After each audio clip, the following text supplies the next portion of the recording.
Welcome back to the Bunkhouse Podcast. Today we are doing top 10 films of the decade so far. So that's all the films in the last 6 years. If you are listening to this podcast on YouTube and watching it on YouTube, don't forget to like, comment, subscribe your top 10, your favourite film, and get involved in the games while we're playing. Also, if you're listening on Spotify, don't forget to give us a 5-star review, give us a follow on Spotify, and let's just get straight into the episode. Starting off with the 10th film, we're going to start with Joe, then Luke, then Epicz, then me. We're going to talk about the films after everyone mentions it.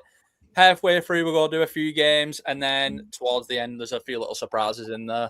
So, Joe, give us your 10th film of the decade. My number 10 is Sing Sing. Oh, yeah, I like that. Class film. So good. So Very good. emotional. Yeah, Coleman Domingo, I think that kind of elevated him for me as an actor after Sing Sing. I think after that, I sort of saw him in a whole new light.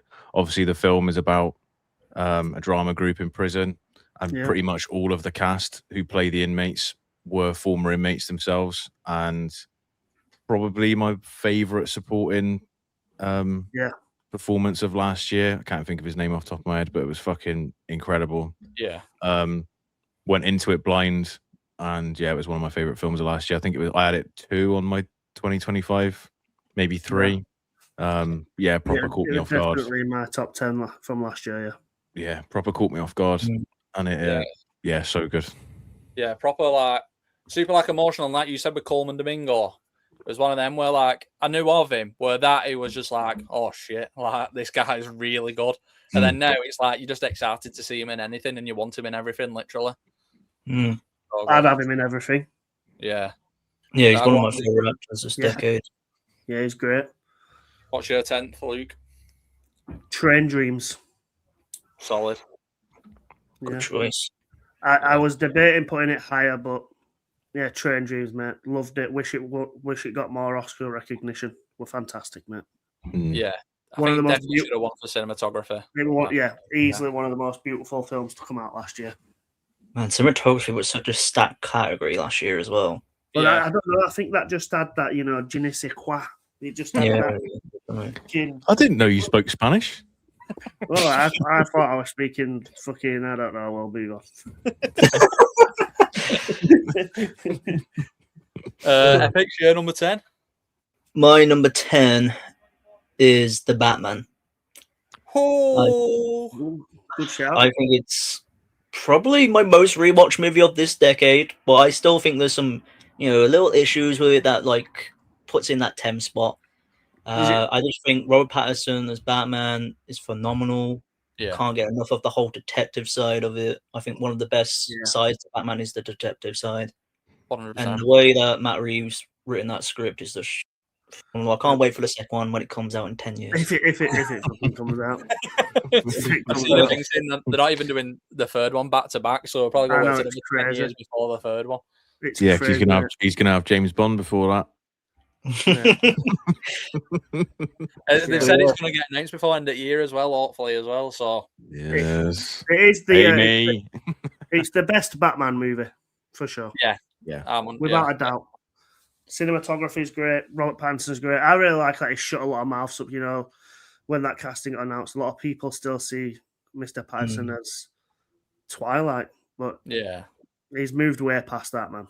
Yeah, I think it's one of them where you talk about Robin Pattinson now and you don't even think of Twilight for me. It's always mate, there's people at my workplace that haven't watched the Batman because of Twilight, seriously. And I'm like, you guys haven't kept up with what he's been doing over the past, 10 years. Yeah. Even this year. He's been making movies, mate. Yeah, literally, he's got 5 films out this year, hasn't he? Yeah, he's gone from... He's gone from catching Tom Holland to catching nonces this year. For number 10 for me, I have The Father. I think it's my favorite film from. Oh no, it's not. No, it's not. I was gonna say it's my favorite film from 2020, but it isn't. That means there's another on this list. But The Father, I think it's just a very emotional film. Took me by surprise, being from obviously Alzheimer's, being from that perspective, and obviously watching the film, and then when it all clicks at the end, it's just a really devastating film to watch. I've still feel not like- seen it. Oh, Really honestly, God, it's It's so ridiculous. good. I've heard it's crazy good, man. Yeah, Performances are mental. Yeah, Yeah, Anthony I've Hopkins and Olivia Colman and stuff, amazing. Yeah, Yeah, I he's heard, like- heard it's like really depressing, so that's why I can't bring myself to watch it. yeah, it's very. I couldn't imagine if you know someone who's gone through that to watch that film. I think it'd be like way too emotional. Yeah, it's Yeah. it properly hits home. Yeah. Joe, your number 9. My number 9 is Challengers. Oh, nice. Yeah. Another film I went into completely blind. I just knew it was about tennis. I felt like a right wrong, and because in my screening I went in straight after work. I'm in work trousers. I was the only person in it, and when it started getting really horny, I was like, "Oh God, I look like a right freak in it." It does get but- horny, mate. Yeah. It is so good. I think Yeah, it does. that was probably my favorite score of, when was it, 2024, which is mental because Doom Part 2 as well, obviously. But yeah, I absolutely loved it. Again, like not received critically as well as it should have been, in my opinion. I agree. Unbelievable. Yeah, I love it when you go into a film blind and it just proper blows you away. Pardon the pun, but yeah, unreal. And that was the same with me with Zendaya. Like, always thought Zendaya was decent, and then in that I was like, oh shit. And that was kind of my first real sort of experience of like Josh O'Connor as well. I think. Yeah, so good. I'm trying to think what he did before. I think there's like one film I can remember before Challengers. What I feel like He did a film Maybe called not. Cross the Country. Oh, yeah. When was Yeah. what's it called? I can't think of the bloody name now off the top of my head. It's El Chimera. Was that before? Was it El Chimera? well, that was after. I think. It's after, isn't it? Yeah. Because it was like he had a really busy year, didn't he? Because he did that God's Own Country, I think, which is like really good in. Then he did like Challengers. Then he did that Alchemy or whatever it's called. Then he did Wake Up Dead Man and just been like and then obviously Disclosure. He's got that. He's got that did Western Common film Thought. out this year, isn't he? Yeah, just been busy guy. Good actor though. Luke, your number 9. My number 9 is After Sun, Great pick. which I think most of you I thought would have had that quite higher. I was expecting a different reaction. Yeah, great film, mate. You know what I mean? Yeah. Fantastic performances, great themes. Proper. Fucking I think finished. as well, like with us as young men, it is very like relatable in it, like suffering in silence and all that sort of stuff. For sure. Like the Yeah. depression. And I obviously, it hits home.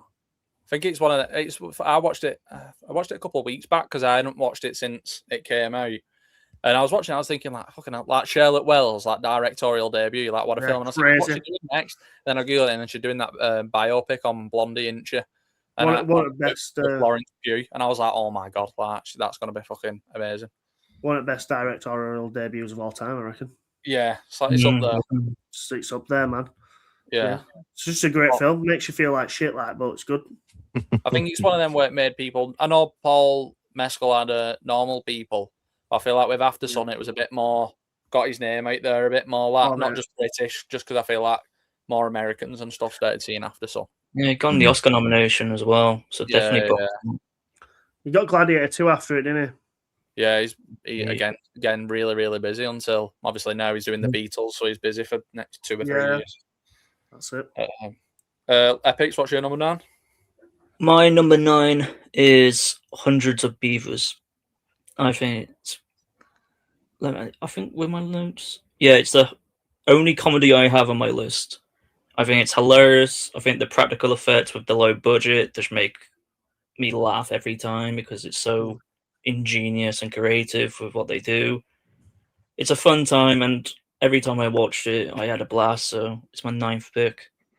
That is the weirdest cinema experience of my life. me and Deck went to a little cinema in Bath start of last year, or maybe even the year before, and we watched that with the creator and star of it. He was absolutely hammered. There was people dressed up in the beaver costumes and the dog costumes just running around, and he was just chatting the most random shit on stage before introducing the film. He was like, yeah, it was really fun. we just got really drunk every day, and it just I was just really drunk all the time. It's just fucking mental, this bloke. Yeah, I wasn't like. I think I don't even know what I give it. I think I've got it as like a 3.5 or something. It's all right. Like better comedies out there.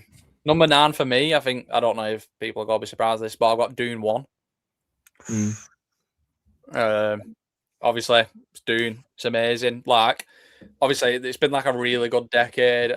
And like, yeah, just a great story. Started off the whole universe. It's one of them where I give it like a 4.5 the first time I watched it.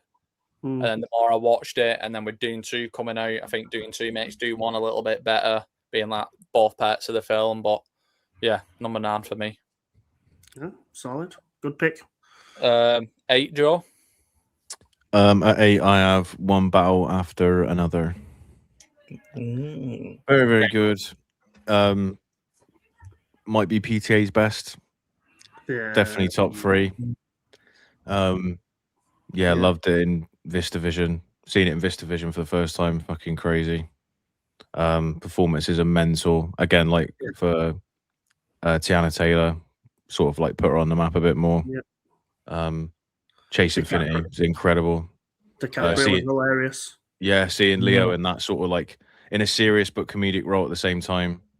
And even like seeing that bit, it's like improvised where he says that at the end of the corridor and stuff, just so good. And the phone box scene is fucking amazing. I love the driving scenes in it. So the way it's shot is fucking is stunning. It is stunning. Benicio del Toro was amazing. Sure, I mean, I've sang Sean Penn's praises forever, like even in little roles.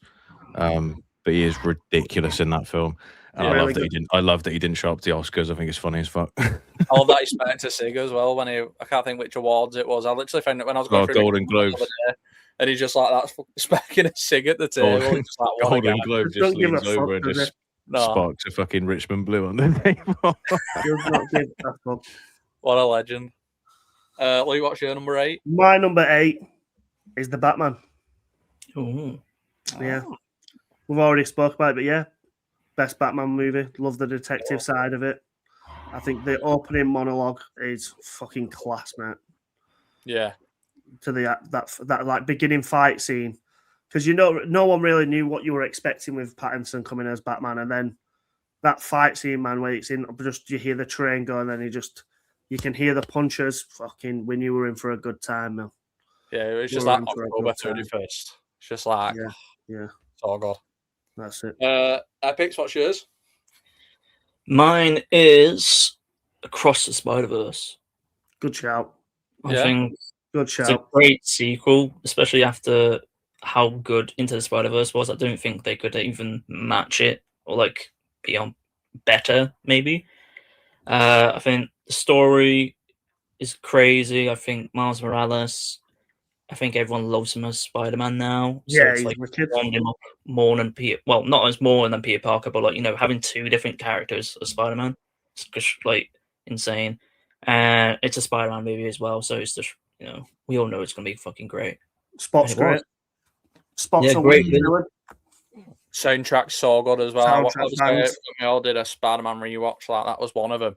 And I was listening to like the soundtrack. I was just like, this soundtrack is absolutely incredible. Metro Boomin. Elevates the film. Mm-hmm. Yeah, Metro Boomin. Yeah. Yeah, gangster soundtrack for real. Mm-hmm. Yeah. My number 8 is Mighty Supreme. Really, really loved it. I know some people have changed up on it afterwards and stuff and gone a bit lower, but I think like Timothée Chalamet, I think that he's literally born to play that role. I think he is so good as Mighty Supreme.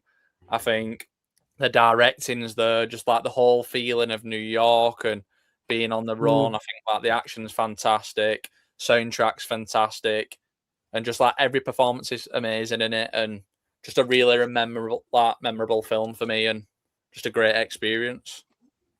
I don't know if anyone not seen it. I do you know what I was going through? Like, still not fucking seen it. You're the only person who has it on the watch. My friends. I think like I haven't watched it since we went to that early screening of it. I missed the time, man. Do you know what I mean? I just missed the time. if I watch it on TV, it's going to maybe ruin the impact it had originally. Yeah. But I still think, yeah, like you said, it's a phenomenal film. I think Timmy should have won the Oscar, maybe Yeah, even Leo. 100%. But it was I think it was a surprise as well because we didn't know what to expect. There wasn't really much talk besides like a single image, and then obviously that New York prem happened, and everyone was just going bonkers over it after the next couple of months. The marketing were crazy for that film, mate. The release of the jackets, Eccy's got in his fucking wardrobe. Oh man's in my wardrobe downstairs. But I just think like obviously I've seen it 3 times. We went to the prem, and then I watched it again with Leah on the day it came out, and then I watched it literally a couple of weeks ago, just because it's been a while, and every time I've just thought exactly the same thing. It's always just still amazing, and yeah, I just think really phenomenal film. Like I think it's a shame really it doesn't get that much appreciation. Like when people talk about films, it just doesn't seem really to come up in conversation. And I think it's because of the marketing. I think the marketing thing actually helps it. I think the Oscars side of it kind of dampened a lot of the talk of the film. I think, like when it came to the Oscars, like no offense to like Michael B. Jordan or Sinners or anything, but it was literally like out of what you were at a note that wink came out of nowhere, but it was literally 5 different actors, and I would have put him about 4th. I would have think Timothée Chalamet should have won. If it didn't go to Timothée Chalamet, I think Leonardo DiCaprio should have got it for One Battle, and then if he didn't get it, Ethan Hawke should have got it for Blue Moon, then Michael B. Jordan, then Wagner Moura. But like, I still can't believe Timothée Chalamet didn't win because, no offense to Michael B. Jordan, like I thought it's a completely different performance. Like Michael B. Jordan's great in Sinners. Sinners is a fantastic film. I think I've seen it 6 times. Like it's a 4.5 star, and it's really rewatchable. But like the performance comparison, it's not even close. Not even close. Number 7, Joe. My number 7's been mentioned already. Mine is After Sun. Great pick. Yeah, ridiculously good. And as we said before, I just think it's so relatable as a man of like a similar age, watching it and just seeing like, I think like for some people you might watch that film and just think it's a bit like slow. And I think when you're a similar age or you've dealt with that sort of same thing, or like you've just been silent about stuff you're dealing with, you can tell straight away and you can recognize it in him. But like he's not necessarily portraying it like vividly. And I think that's like the beauty in the performance, really. It's like subtle but really poignant at the same time. I think the way it's shot, the way it's like the color grading to make it look like she's watching it through the camcorder the entire film is stunning. It's so good. Yeah, completely agree. Luke, what's yours? My number 6. I've just made a quick change in my ranking, actually. 7, you mean? My number 7. I've just made a quick change in my rankings. So 7 for me. I'm going Top Gun Maverick. Solid film. Really fantastic, mate. Cried on the opening scene when you hear the tune. Yeah, and then it gets up to Mach 10. Crazy. Visually, it's good. The scene between Miles Teller and Tom Cruise at the end where they abandon the plane. I remember I was literally in tears watching that scene. Same. So good. It's crazy how much of how much of an upgrade it is from Top Gun 1. Like it's like I think Top Gun 1's like a solid 4. But yeah, I've got it as like a 4. It's like leagues above. It's literally one of the what's the sequel? It's one of the best legacy sequels out there. Yeah, it's a fantastic film, mate. It looks great. The sound design's insane. I love the chemistry between all the characters. Yeah, you got Glenn Powell in there as well. And I think it's kind of like Glenn Powell was even really big at the time of that film. The bar scene's wicked. Do you know when they're all playing pool and Maverick steps in? That's wicked. Yeah. And they throw him out. It's just fucking great balls of fire. Are they playing the volleyball? What are they playing on the beach? Yeah, volleyball. Yeah, that's cool. Proper American. Fucking love that shit. Yeah. One of my favorite scenes of this decade is the scene where they all fail the test and then Tom Cruise just does it, aces it, smashes it, and like the whole tension in that scene. Like when I brought this MacBook, I just went on YouTube and watched that in like the highest quality I could, just to like test the difference. Yeah, it's just so insane every time I watch it. The Yeah. POV shots in the fucking airport in the jets are fucking cool as fuck. Yeah, it's one of my. It's just a cool movie, innit? Yeah, just cool. It's one of them, innit? Like, well, with Tom Cruise, I think he got a lot of respect after that film because it kind of saved cinema. I think after COVID, like made over $1 billion, brought everyone back into the cinemas, and like literally, like I think it was like man of the year for a little bit, like Spielberg and that. Like, I remember when it got announced, and then I wasn't that asked about watching it straight away, just because like I think the first one's good. I don't think it's anything special really. I was just like, oh fuck's sake! It's like however many years after the first one, I just thought it was going to be shit. Like a cash grab. Then literally every single person I worked with that was over the age of like 40 had gone and seen it opening night, which was mad because not a lot of people bother with cinema, like especially opening weekends for stuff like, and especially then as well. And everybody was like, "It's unbelievable! It's one of the best films I've ever seen." I was like, "Fuck off, is it?" You just like riding nostalgia. Watched it and was like, "Yeah, fair enough." It's like, and it hits at home as well. It's good to watch at home too. I remember like me and Leah went watching Top Gun Maverick, and I went watching. I think Nope was around about the similar time, and like Leah wasn't really bothered about like films anyway. And I remember both times when we came out to Top Gun Maverick and when we came out to Nope, but especially Top Gun Maverick, I remember Leah coming out and she was like, "That's like one of the best things I've ever seen." Like visually, she was like, "That was so intense," and I was like, was the same. "Yeah," I was like, "It is so good." Yeah. Imagine that in 4DX. Oh yeah, it'd be wicked. So they do it every year, don't they? Sunny World. Epicz, your number 7. My number 7 is the first 5-star of my list, and it is The Odyssey. Wow. Hey. I thought it's the Nolan's. I don't want to say Nolan's best film, but one of the best films he's done out of the past 10 years, definitely. Just phenomenal filmmaking. Every practical set he's made just impressed me. I think one of my favorite scenes is one that many people don't really pick is like when they're on the boat during Zeus's wrath. It's nighttime, the lightning, the whole the water sound effects, everything just comes together. And I think, Jesus Christ, that is the cinema right there. I don't think the water scenes get talked about enough, actually. They were actually fantastic, mate. When we first came out of that, we were speaking about those scenes, and then when we did the episode, we didn't mention it, like because there's so much stuff. And then as soon as we stopped recording, we carried on talking about the film, and we spoke about it for 2.5 hours. So it shows how much like we loved it. And then afterwards, we were like, "Shit, we didn't even speak about the water scenes. They're like some of the best bits." Himesh Patel and that is unbelievable during those water scenes. Yeah, it's fantastic, man. The whole film, the siren scene as well with him in it. Yeah. My number 7, and to be honest, I don't think this would probably be on anybody else's list. Is Sentimental Value. I haven't seen it yet. Yeah, I watched it in like the worst cinema ever. Like I went to Leeds Film Festival and watched it, and I've only watched it the once, so it's kind of like off memory a little bit. Like it's one of them where I don't know if it'd be the same watching it again. But I think just every performance.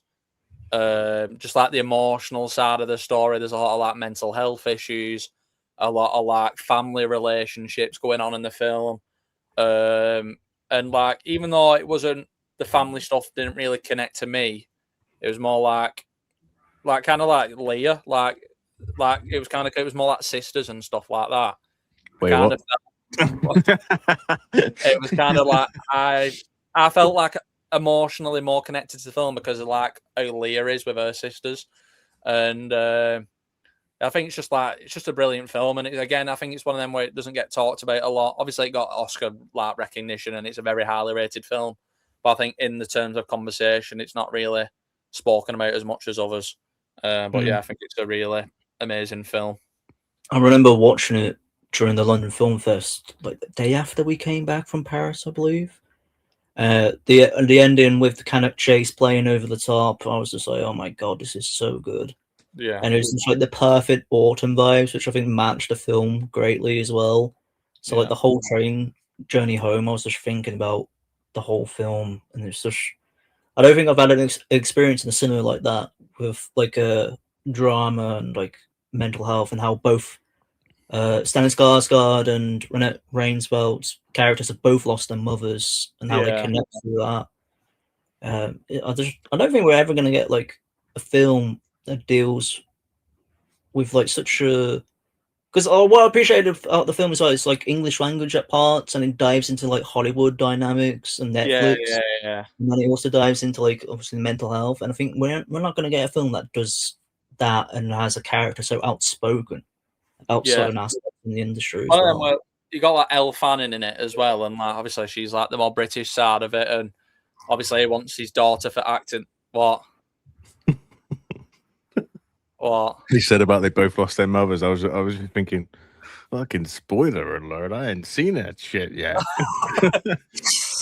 He's like in the trailer. It's not like a spoiler. No, I'm joking. That's why I didn't say nothing. Is it like one of the first scenes, like one of the moms that kills herself? Well, that's a fucking spoiler, isn't it? You little swat. The film's been out for fucking 2 years. Sorry, mate. We have jobs of fucking life, mate. How long is that film? You could watch that. It's one of them where I don't think it's not that much of a spoiler in the film, but I know you're like busy and stuff, and there's loads of films for go and watch. But if you ever do get the time for watch it, I would highly recommend it. Especially now. In 2022, when I was working like part time, I'd logged like 400 films, mate. I've logged 65 this year because I ain't got no time. I'll find time for it. It's good. Yeah, great film. Like, really, really recommend it. Number 6, Joe. My number 6 again has been mentioned, and it is Train Dreams. Oh, lovely. I didn't expect anyone else to have it in the top 10, to be honest. Honestly, I didn't. Yeah. Moved me so much. I think it speaks volumes when you watch a film for the first time at home and it hits you and you think, yeah, that's a 5 when you've not seen it in cinema. Yeah. I think it's the best. I think it's the best film Netflix have ever made. Like original, probably the best straight streaming film that I've ever seen, off the top of my head, maybe. Except for maybe The King of Staten Island. Yeah, I just think it's ridiculous. Joel Edgerton's unbelievable, and the cinematography is stunning. I love that sort of aesthetic. Yeah, same. That sort of like Western America. Yeah, I just honestly, after watching it, I could not stop thinking about it. It was one of those that absolutely shocked me how much I loved it.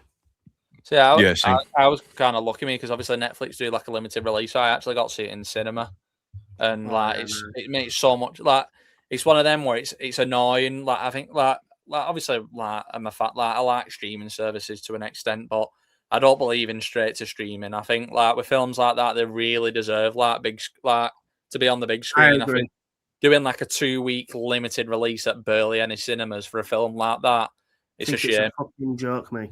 Yeah, because it's like it's so like watching it.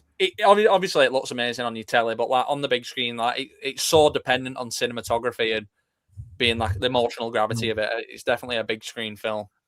I think that's that is literally what elevates it for me. Is that even sitting at home watching it, you can appreciate the cinematography. Yeah, and it speaks volumes. The way to watch a film is in the fucking cinema. Yeah, 100%. You've got the best screens. You've got fucking sound design. Everything's better. It's the way to watch a film. Every film in the cinema is better, no matter what it is. Yeah. Even if you go and watch sometimes you go and watch shit. It's even better. Yeah. When it's at home, you're just like because you can turn it off when you're at home. You don't. I think you rate films a little bit lower. Yeah. Whereas it's cinema and you watch some shit. I'd love to see that scene where where his house burns down. I'd love to see that in fucking cinema, man. You horrible bastard. When his family dies. No, yeah. I love that you don't. I love that you don't find that out either. That you don't actually see what happens, and the whole time you're just like detailed, in pain with him. It's really detailed. Like it's good. I loved the narration of it as well. That style of narration was really cool. Wicked film, mate. Luke, your number 6. So my 6, I think I might be the only one that might have this on the list. Is Iron Claw. I don't know if anyone else will have that. I'm a big WWE fan, wrestling fan. That film broke my fucking heart, mate. And it's so heartbreaking of a film.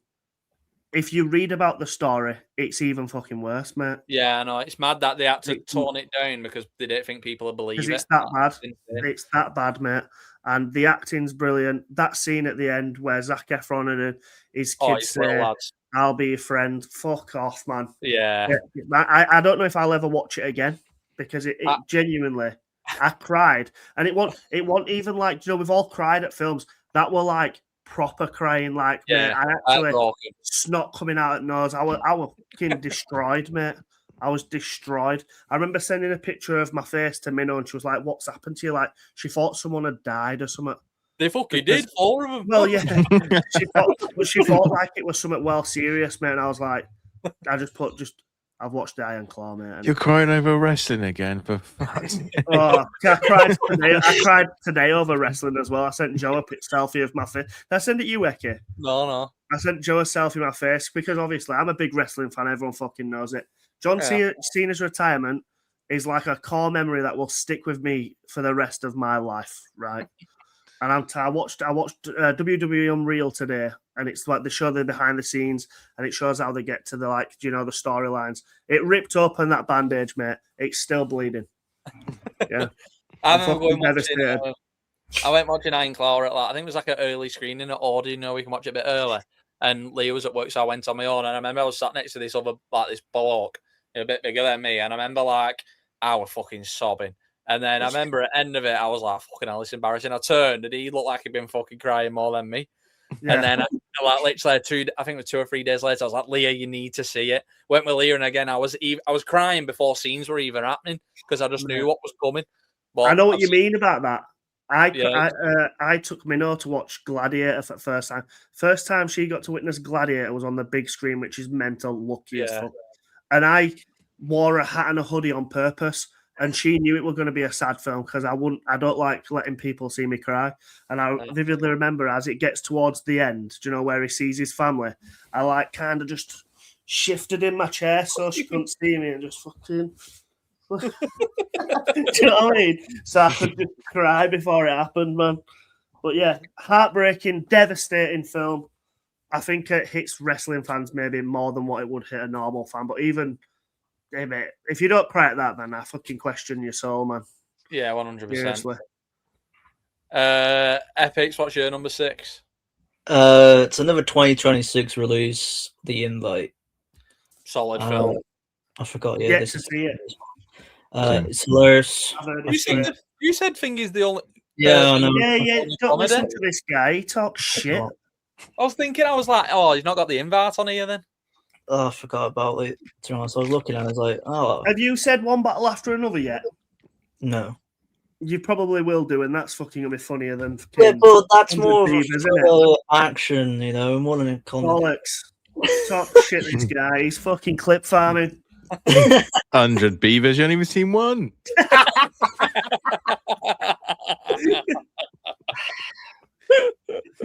I've seen plenty. Yeah, on the internet, mate. When I went camping, in the wild, in the woods. The invites are hilarious. I think the 4 actors, I don't think they all gel so well, especially with Don't Worry Darling as a previous film, but this is just phenomenal. I had a blast start to finish. It's one of those films I watch in the cinema with a full audience as well, and I think that just helped on because everyone was just laughing along. I can't wait to see it again. I'm surprised they haven't released it online yet. Tuesday. I literally started seeing these before you joined. Yeah, the 11th. It's on streaming. Lovely news. Literally before you joined Epicz, I said. But the invite. Obviously, I went to the cinema early. It was some little tiny one, and it was when it was dead hot. So it was literally empty, and I was laughing that much. Leah kept nudging me, telling it shut up, laughing. But honest God, it is so funny. Obviously, you all know what my laugh's like. I fucking laugh dead loud. Your laugh's contagious as fuck, mate. But I don't know, a proper laugh. There's some Seth Rogen's got some belting lines in it. But I think it does a good well of serious and comedy. It's a perfect mix with the good balance. Yeah. I can't wait for you to watch it. The whole thing should be. Big purple freak. Yeah, big nutsack chin. Right, my number 6 is One Battle After Another. Oh, lovely news. Great pick. Yeah, really solid film. Obviously, we've already kind of spoke about it, but the comedy's there, all the performances are there. That's interesting, that. What? I'm just looking at my list and what I think me and you might align. I'm wondering what one you've snuck in there, mate. Yeah, I think there's it's got it's got a good mix of like comedy and serious action. Some really like breakout performances like Chase Infinity and stuff. Fantastic. Yeah, like I think it's one of them where I don't know what she's playing. Obviously, she's done that TV show. No one's really talking about it, but hopefully she lands something big. But yeah, I'm a bit stuck whether it's my favourite Paul Thomas Anderson. I like Magnolia. I still think it might be Boogie Nights for me, maybe, or Punch Drunk Love. Punch Drunk Love, I think, for me. So yeah, that's where I'm. Magnolia in one battle for me. I know I just love Dirk Diggler, man. What a man, yes. Idol. What a guy. Yeah. It's Brennan Huff. Right, we have done our top like 4 films of the decade. Now we're going to separate it and play some games super quick. The first one, intermission. Something what we have done before. I'm going to try and fly through it because the other game's going to be a bit longer. But this is just going to be a film auction of films in the last 6 years. However, I'm not going to be going for all the big films. So don't be holding out with your money because I've done a bit more of a mix. Because I think it's a bit shit when you start doing all the dead popular stuff. So you've all got $20. Obviously, I've got more than that. And we're going to stick with the thing where Joe has to. It's like Joe's bid, Luke's bid, Epic's bid. If no one takes it, you're stuck with it. That's just the rules of the game, sadly, if you don't like the film. But every film's decent. It's just that there's some better than others. But I'll give you 20 quid for an extra $10. The first film on this list is Puss in Boots: The Last Wish. Ooh. How many films are we getting? 3? 4 each. 4. $20 for 4 films. I'll bid. I'll bid $1. I'll bid 2. I'll bid $3 there. Luke takes it. Yeah, you can have it. Puss in Boots are $3. Just steal. Steal is that, boys? That's a steal. That's a good film. Good one. The next film. I'm gonna make a note. Yeah, go on. That's fine. The next film is Zack Snyder's Justice League. Luke. Yeah, I'll take $1. Zack Snyder's Justice League is a good film. It's just it's not fucking the normal Justice League, mate. I said you're not going to get massive hitters on this list, so Justice League is a very good film. Justice League's a good film. I don't think it's a bad film, but I think I'm definitely. It's the film we should have got in the first place, mate. Yeah. Yeah, true. But so even then, it's not that great. I'm not a DC guy. I'm not bothered. You can have it for $1. I'll take Snyder's for $1. Yeah. And he's still got 16 quid left. Yeah. The next film is Transformers 1. I'll start at $2. I'll go to 3. Is it worth 4? I don't think it is for me. Go on, I got it as a 4-star. I've got Last Wish at 4.5, and I didn't bid more, so I can't. I got Epicz. Luke's only got 1 film left. Right. Yeah, I'm not bothered though because I really rate Transformers. So the next film, and I already know I feel like he's going to take this, is Boiling Point. I'll start with 1. Yeah, I'll go $15 there. You haven't got it, mate. I have, mate. Got 13. No, I haven't, mate. You have. Yeah, you got 7. Yeah, you got 13. How much did I get Transformers for? You did 3, then 1, then 3. Oh, is it? Well, I'll go $12. In fact, nah, fuck that. I retract. You can't retract, you silly bastard. Did you even put an opening bid out? Yeah, I put 1. Yeah. Oh, did you? And you jump balls. So you bidding?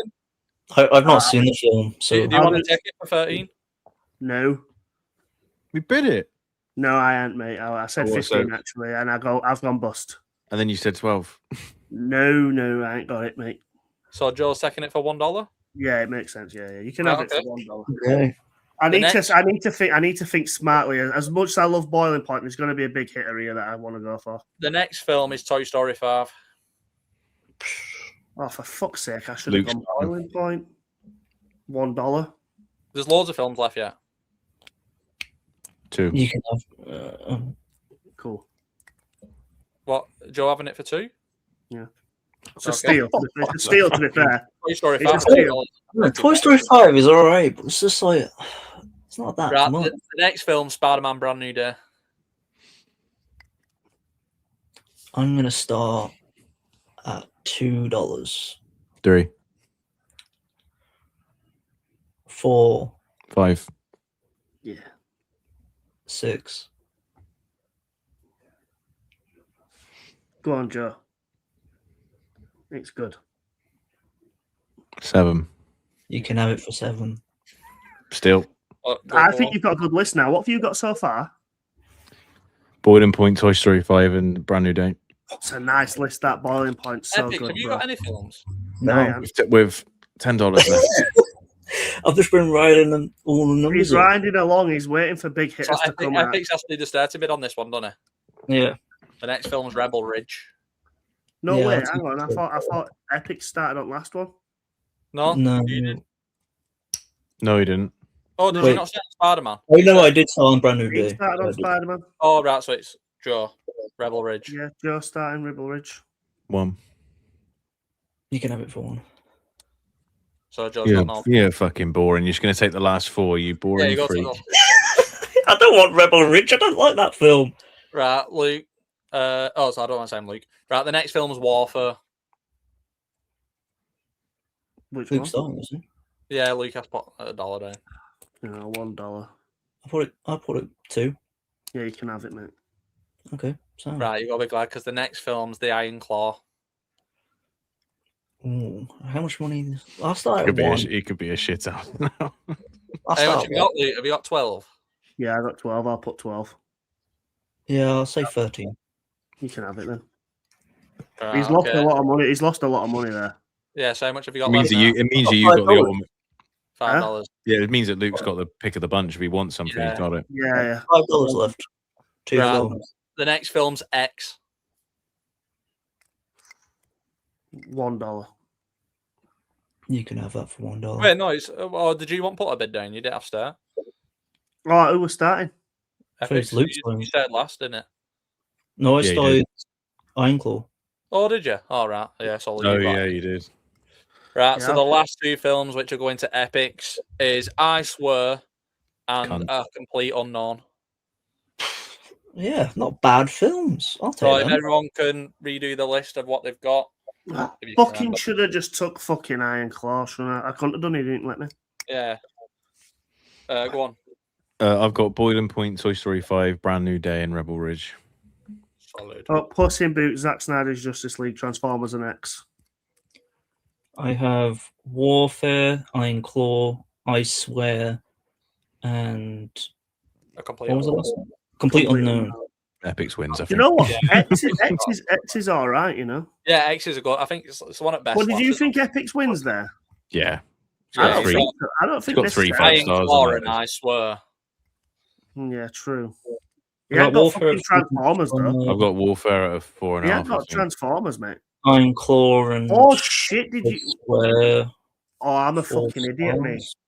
I'm an actual idiot. Yeah, Oh. the same as when you did videos, you forgot Warfare was called Warfare, didn't you? Yeah, I was thinking of fucking War Machine from this year. Oh, right. That's No, not that. Warfare, I- the Warfare. Yeah, fuck's sake, yeah, We you're were right. talking about that earlier, weren't we? Yeah. Because Yeah. well, yesterday we were talking about Nah, I backed my Uh, list. Cosmo. I Yeah, backed my Cosmo. list. It's got personality. My list's got personality. Epic's just bottled it. What a pussy. Yeah, just waited till the end. Just waited to the end and collected what he was Shit, given, sorry. just like you should, because you're a bitch. I'll be watching Iron Claw. Take what you're given, smiling mate, and throughout. fuck off. I'll be Right. smiling for Iron Claw, thinking Luke great at this scene. I'm glad he's crying now. So, starting off with Joe. With the plot, you have for $1, being Shane Dawson's cat for 24 hours. $2, whatever Amelia Perez is about. For $3, every conspiracy theory suddenly becomes true. And for $4, Spider-Man needs your help to help save Megan Fox. Prime Transformers version Megan Fox. Ooh. Well. Get on top of that yellow Camaro. I blew my Look, gasket. gasket. Oh, I don't know. What was number 2 again? Sorry. What, $2? Mm-hmm. Whatever Amelia Perez is about. Yeah, but as a plot, that's not the worst thing in the world, maybe. Well, you could make it a better film. I mean, It could. it were a shit film. Does it mean it's a musical though?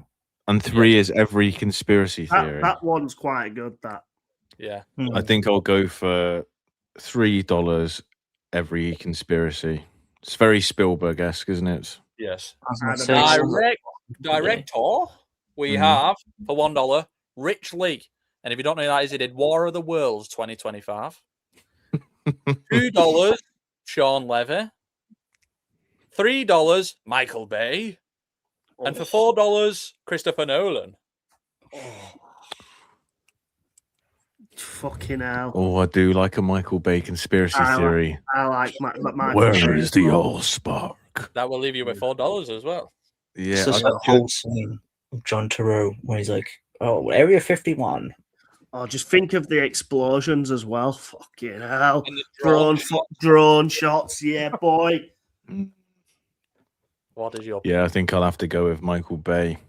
Yeah. Please?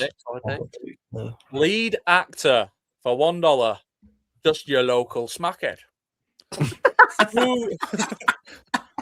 $2. Kevin from outside Tesco's. Yeah. Smackhead Stew from round the corner. Number 2 for $2, Logan Paul. $3, Nicolas Cage, and for $4, Leonardo DiCaprio. $2, Logan Paul's not bad, mate. I feel like a local smackhead's better than him. You have to think he's a WWE superstar, which is technically a kind of. And he's been in films, but the shit. Yeah, but he's not. He's a wicked at playing like a heel character in WWE. So imagine a local smackhead off his head watching the explosions. Like, imagine the facial expressions. You can't capture that again. Fucking hell, mate. Just imagine he's like, fucking hell. He's the Illuminati, real. It's a proper Hollywood story because you've got the role, Stu. Smackhead Stew for $1, please. So you've got $3 left. I think it fits the theme of conspiracies as well. He'd just be chatting shit. Right, so, location for $1, a supermarket car park. Oh, Stu.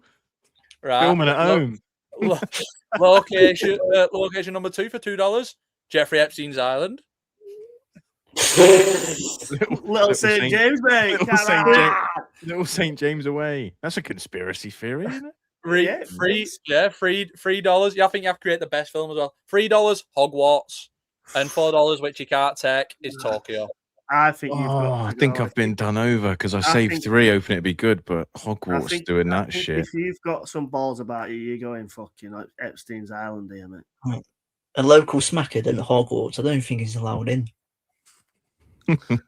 That's just Neville, mate. Epstein's Island conspiracy theories with a smackhead sounds fucking wicked. Directed by Michael Bay. Just explosions going off, and fucking Stephen Hawking sat there going, "What the fuck is going on the island?" Get the bag in. Holy shit, is that Optimus Prime? Stu, get off my wheelchair. Megan Fox. You know what?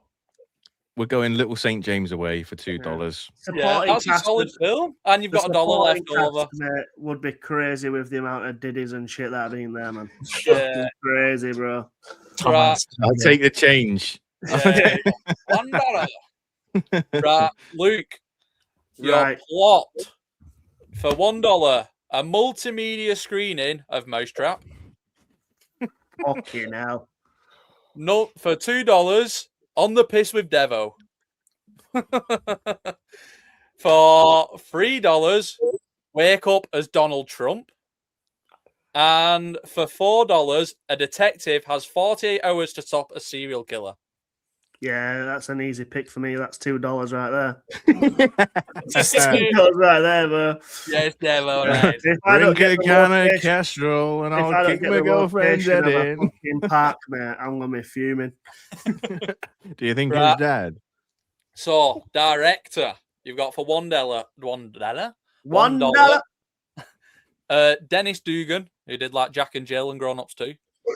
Oh, no. For $2, Tommy Wiseau, Wiseau, whatever, from The Room and Big Shirk, whatever it is. $3, M. Night Shyamalan. And for $4, Denis Villeneuve. Shyamalan's a show. Denis Villeneuve directing fucking Devo. The thing is, right? Denis one of the greatest directors ever, but could he handle a Devo film? Listen, our fucking game, I mate. feel What the like- fuck are you doing? Imagine Shyamalan with like a plot twist and devil. Yeah, that's what I'm thinking. You know what I mean? A bit of a fucking Fucking Shyamalan hell, his twist. fucking eyes are blue, mate. He's off his head. Yeah, I'm dead, mate. I'm dead. I've got me Fucking 20, spies. my I've been 10s, doing my spies for 5s. 20 years. Yeah. There's a serial killer in the You've got pool.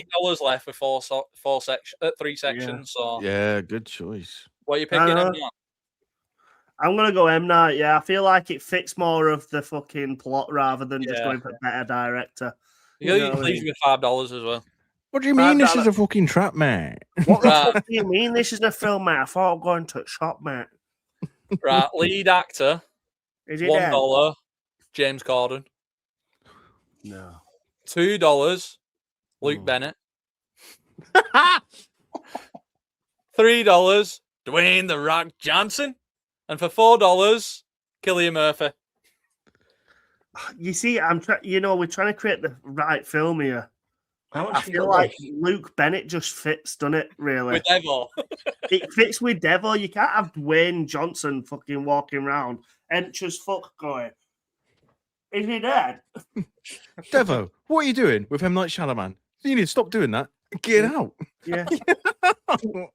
M. Night Shyamalan, man. So for this scene, Luke, we just want you to tell us what would happen if you found Devo in your fridge, mate. What are you doing, Devil? Get it, my friend. Get it. Right, so I mean, are you actually picking Luke Bennett? Yeah. Yeah. So how much have you got left now? Is it Got 3 left, I think. $3? Yeah. So location for $1, a Portaloo. Yeah. $2, Diddy's plane. $3, a luxury cruise ship, so you can afford it. And for $4, which you can't buy, is New York City. I'll take the cruise ship, man. Oh, can you imagine Devo in New York? That'd be mental. Would have He'll been fit. that. For Luke Bennett. Fucking hell, where's the fucking job centre, mate? Yeah. Same again. So for $1, you got a Portaloo. $2, Diddy's plane, and $3, a luxury cruise ship. What the fuck's all this fucking baby oil in it, mate? Yeah. Here, mate, can we get a Yeah, fucking you extra doing this, package mate? of that baby oil, pal? Yeah. Get me Did he? fucking WKD on here, mate. You got? Did I don't he? want champagne, dickhead. So You- now mate, I what are want you some doing? fucking roll.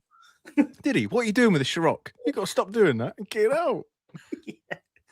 Did he? Why you get some baby oil? Yeah. Diddy's playing.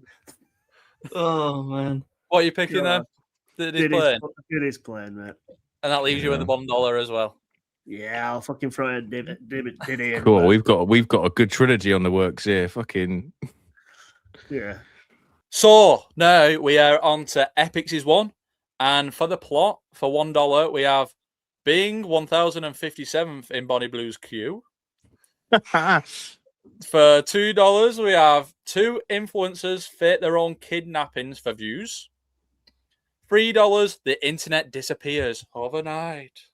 And for $4, the world's greatest thieves attempt an impossible heist. one's not that bad, Epicz. You just have to jump back a few places. Yeah, I was gonna say, I think any shit plot can be a great film, so I'm going $1. Ooh. Great movie. Right. Director. You're probably going to be glad because there's some bad stuff on the rest of the thing. So, director. For $1, we have Yui Ball, the director of Citizen Vigilante. For $2, Eli Roth. For $3, again, I always struggle with his name, Taiki Waititi. Taika Taika Waititi. Waititi. Taika Waititi, him. And for $4, Steven Spielberg. Fuck it, Spielberg, direct the shit of Bonnie Blue's Q, please. Come on. There's an alien in her pants. What place am I in the queue? 1057. Yeah. Why do I see E.T. at the front? Bonnie Blue gave me AIDS. Lemonades. Right. So are you going for Steven Spielberg? Yeah. Yeah. So you got $5 left. Lead actor. Number for $1, the Hot Tour Girl. $2, Mr. Beast. $3, Joey King. And $4, Tom Cruise. Oh, Jerry King. I think I'm gonna go Mr. Beast. No. Imagine today we got 1,000 people in the queue, and the Spielberg's directing us. So you're going Mr. Beast? Yeah, Mr. I'm a Beast. 100% hot to a girl, me. Hot to spit on that thing. Yeah, she was playing Right. Bonnie Blue. Exactly. Location. Location we have for $1. We have Spoons in Birmingham. The one what we went to. Crackhead Central. $2 we have wherever the Emoji Movie is set. And $3 we have the moon. And then $4 is Paris. I only have $3 left. Okay. Yeah, so you got the moon, wherever the Emoji Movie is set, and the It's Spoons in Birmingham. Spielberg, mate. To be fair, it's a long buy. You could fit Moon all 1,057 day people. long. in it. Yeah, I was gonna say like that. Coming out the Spoon's toilet, you could fit at least 500. Can you Well, imagine all all the way the there is the moon. Yeah. takes you'd have to redo and fucking what's her chops is coming up with mayo all over her face? Have you got the time? Where am I? She's already been in. Think of all the fucking You must- beating of your meat you could do. Regret. Yeah, I think I'm gonna have to go with Spoons. Oh, and you've got yourself $2 left. You are a cheapskate. Listen, it's part of the plot, you know. It's you have to set the location with the plot. Yeah. Right. Back into the normal side of the episode now. I hope you all had a good laugh with them games. A little bit random. Oh, they're going to make some good TikTok clips. We might not be here next week. Very controversial clips, places, and people. No Prince Andrew. Oh, Pizza that's great pick. Oh, That's a should've been great Pizza pick. I think Express he didn't put fucking Prince Andrew in. That's crazy. next time. Yeah, there's always Right, Joe, what is your 5th greatest film of the decade? My number 5 is Dune Part 2. Oh, blasphemy. Yes, very, very good. Blasphemy. One of the best sci-fi films I've ever seen. One of the craziest like cinema experiences ever. I think the level up from 1 to 2 is mental. I do think 2 makes 1 a lot better, but 1 of the easiest 5 stars I've ever given. yeah. Fuck, it is mental. Even though the score is pretty similar to the first one, even that is like so elevated. It's one of those that I've only watched it in cinema. I almost like the way that made me feel in cinema. I don't really want to touch it at home. Oh, no, but you didn't get fucking A Time of Quiet Between the Storms in the first one, mate. That might be my True. favourite movie score of all time. That Really? it's that or Gladiator. Gladiator. Yeah. Yeah. Yeah, that sound design when he shouts silence. Oh my god, literally the entire fucking screen, like everyone in the cinema just like sits back like it's like they're being controlled. You're like, Yeah, it's Yeah, all it's unreal. good, isn't it? The speech at the end as well. Yeah. Mm. Luke, what's your number 5? One battle after another. We've talked Hey. about it. We've talked about it a lot. Yeah, great film. well, hey, Said a lot about it. Vision, yeah, that one. Yeah. Well, yeah. Viva la Revolution. Yeah, boy. Yeah. just a couple of small beers. Epicz number 5. the first time this episode, I have in 5th place One Bat After Another as well. With Matt. Hey! Get your kit off. So is that the first one that's been in everyone's top 10 so far? You what, sorry? Yeah. Yeah, that One Battle After Another. I'm just saying it's been in everyone's top 10 so far. Where did you have it? I had it 6. Oh, yeah. It's in everyone's top 10, yeah. I think my biggest regret is not watching it in this division. Yeah, it was hard though, wasn't it, really? Yeah, it it was only 3 places in the UK. Yeah, it was hard, mate. It's like 70 million. It's hard. It's hard. We just got lucky because of the Prem. That's saying it. Very lucky. You're not lucky, mate. You fucking earned that shit, mate. Pat yourself on back. Thanks, guys. Yeah. Getting our bat. Yeah. It's already out. Shows you. Number 5 for me, I have the Banshees of Inisherin. I don't know if I'm the only person with this on the list, but I think it's a fantastic comedy. I think both performances, Brendan Gleeson and Colin Farrell, both amazing. Again, just hilarious, shot so well, set like pretty much in like one area, obviously on this island. Just a very like. I think for me, it like reminisces a lot of like me starting TikTok and like one of them were seeing films a little bit differently as well. Chopping your fingers off, did you? What? Yeah. I started fucking falling out with all my friends. There goes that. I don't like you anymore. You liked me yesterday. Did I? What was it? No, what was the meme with that recently? Or it was like that was it. It was the World Cup, wasn't it? With the manager, where everyone was like loving him, and then lost us the World Cup, and everyone's like, we don't like you anymore. You didn't like me yesterday. But yeah, just a really solid film. Great. I've only seen it twice, and that was pretty much when it came out. Yeah. Not watched it again since. I don't know if my list would be different rewatching a few of these films, but for now it's number 5.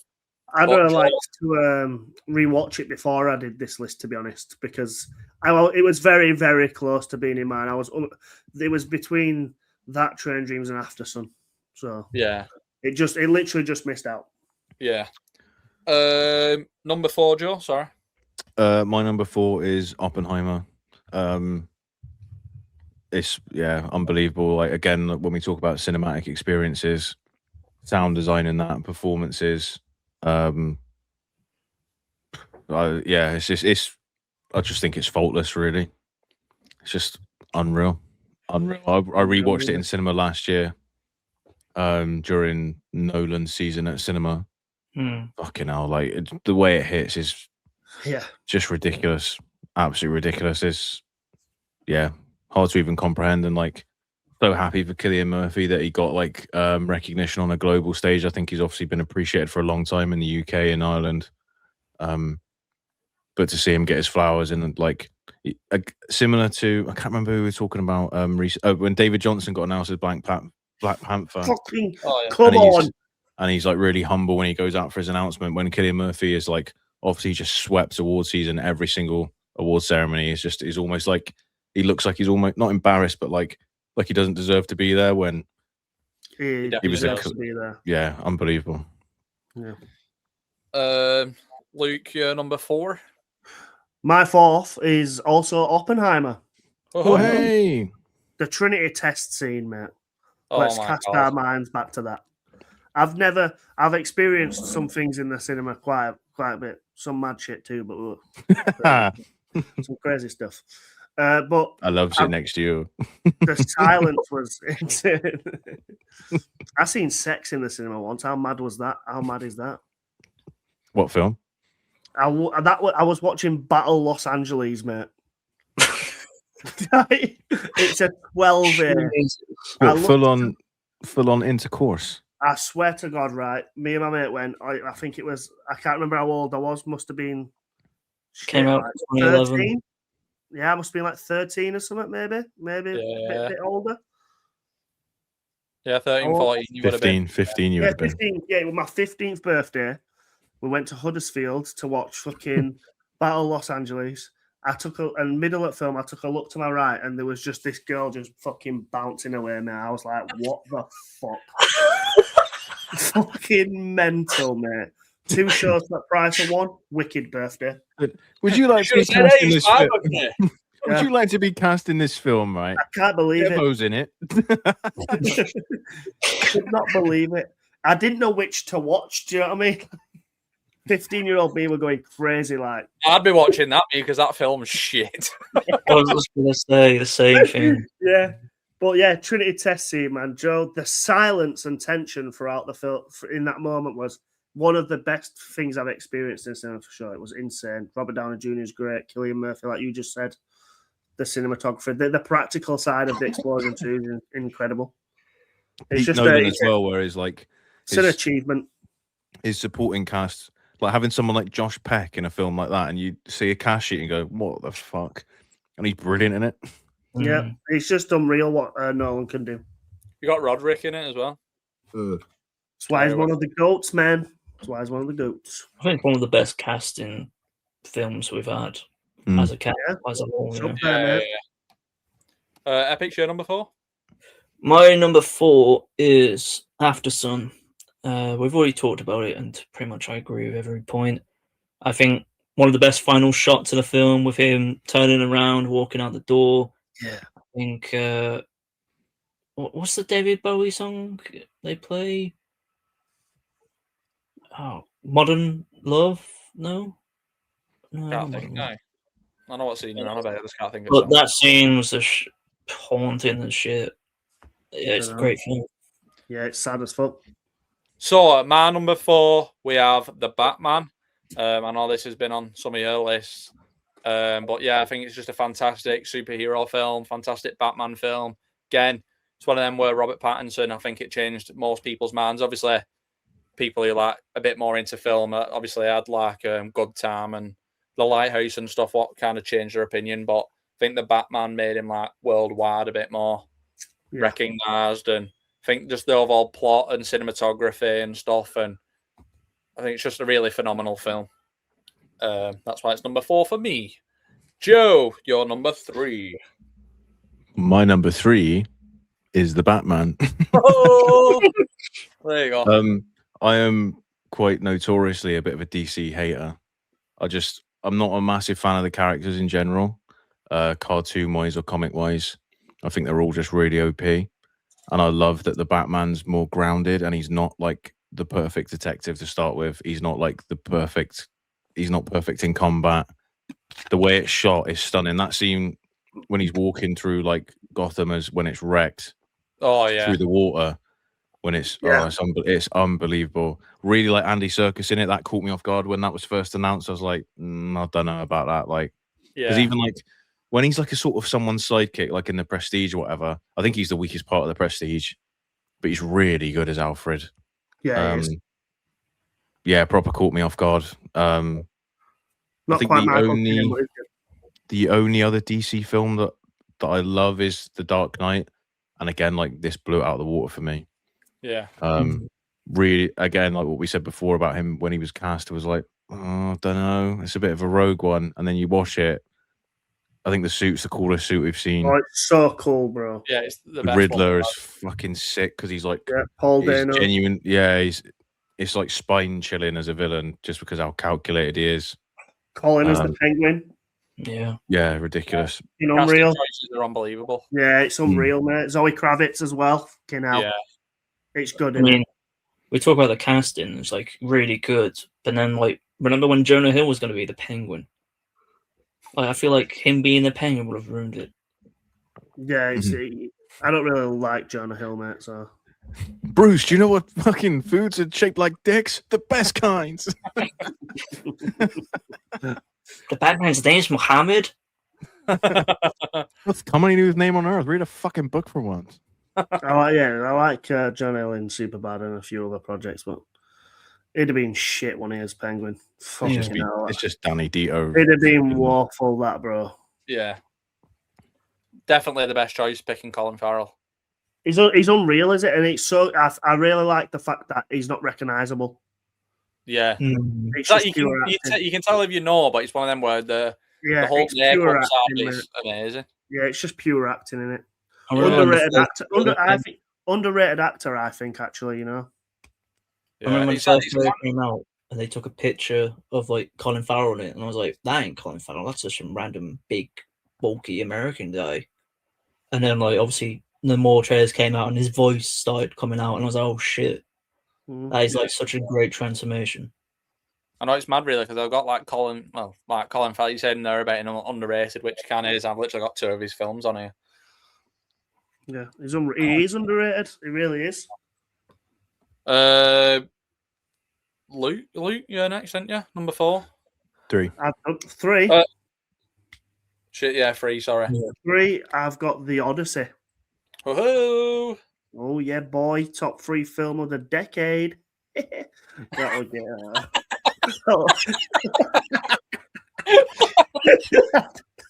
Yeah, that's getting left in.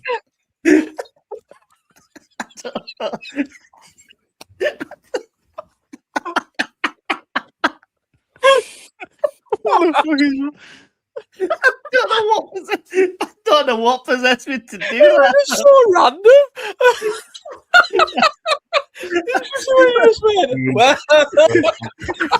Quick, go on.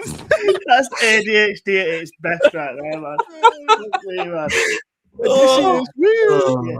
oh Maybe my I do. god, Maybe I am a bit autistic, like my wife suggests. But that was you know, devastating. That is too funny. I'll never do that again. I apologise.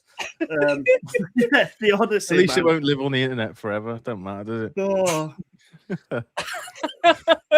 Oh, Oh, I thought we were like zesting it up a little bit, you know, because you went woo. I was like, yeah, but if I was standing, I'd have flicked my leg back, you know. oh, that's so funny. Yeah, go on, carry on. Yeah, it's just the Odyssey in it, man. Like, well, we've spoke about it throughout the podcast. We've done a 2.5-hour episode on it. We loved it. Yeah, easily one of the best ones. My top 2 is literally, it's just I care about them a bit more. Yeah. They mean more to me, the top 2. So it's literally it. Epicz, But Nolan, I think oh, go on. after Oppenheimer and then Odyssey, I don't know how anyone can argue that Nolan's not one of the greatest of all time, to be honest. I genuinely think he probably is. I think he might, he might be the greatest. We were talking about this the other day, about Stanley Kubrick, wasn't it?